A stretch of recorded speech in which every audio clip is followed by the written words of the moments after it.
దాన్ని అద్భుతంగా ఎలా చేయాలని ప్రయత్నం చేయాలి.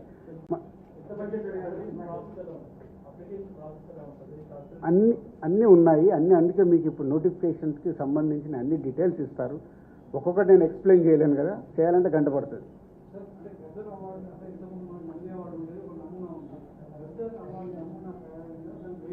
అన్నీ రెడీ అవుతున్నాయి మీకు, అందుకే కదా నెక్స్ట్ మంత్ ఈవెంట్లో మీరు చూస్తారు కదా. ఇప్పుడే తినబోయే ముందు మీరు అన్న అద్భుతంగా ఉంటాయి, అన్నీ వస్తున్నాయి.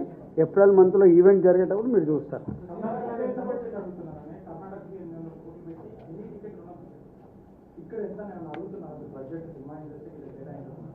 అప్పుడే ఇంకంత దూరం వెళ్ళలేదు. సీఎం గారికి ఒకటే విజన్, లాస్ట్ టైం నేను చెప్పాను కదా, హైదరాబాద్ని ఇంటర్నేషనల్ హబ్ చేయాలంటే ఏం చేస్తావు, దిల్ రాజు గారు నాకు ఒక ప్రపోజల్ ఇవ్వని అన్నాడు. అంటే నాకు సినిమా ఇండస్ట్రీ మీద అవగాహన ఉంది కాబట్టి ఇంటర్నేషనల్ హబ్ కావాలి అంటే మొన్నే మా ఎండి గారితో మేము అందరం కూర్చోవడం జరిగింది. అంతా రెడీ చేస్తున్నాం. ఈ ఈవెంట్ అయిపోయినా దాని మీదకి వెళ్తాం. అవునా, ఇచ్చినప్పుడు మాట్లాడదాం. ఎందుకు దాని గురించి? అవార్డ్స్ అనేది ఎవరైనా ఇవ్వచ్చు, అది గవర్నమెంట్కి పోటీగానే అండర్లైన్ చేయడం బాగాలేదు, అది తప్పు. అది వాళ్ళు మీకు చెప్పారా?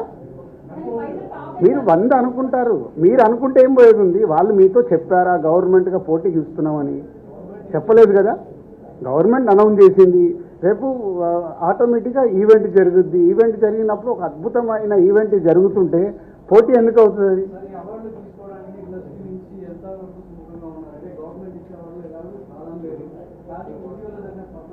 అవన్నీ వేస్ట్ అబ్బా, వేస్ట్. అందరు అనుకూలంగానే ఉంటారు. మీరు లేనిపోయిన కాంట్రవర్షియల్, మీకు ఏమైనా స్పైసీ కావాలా ఏంటి?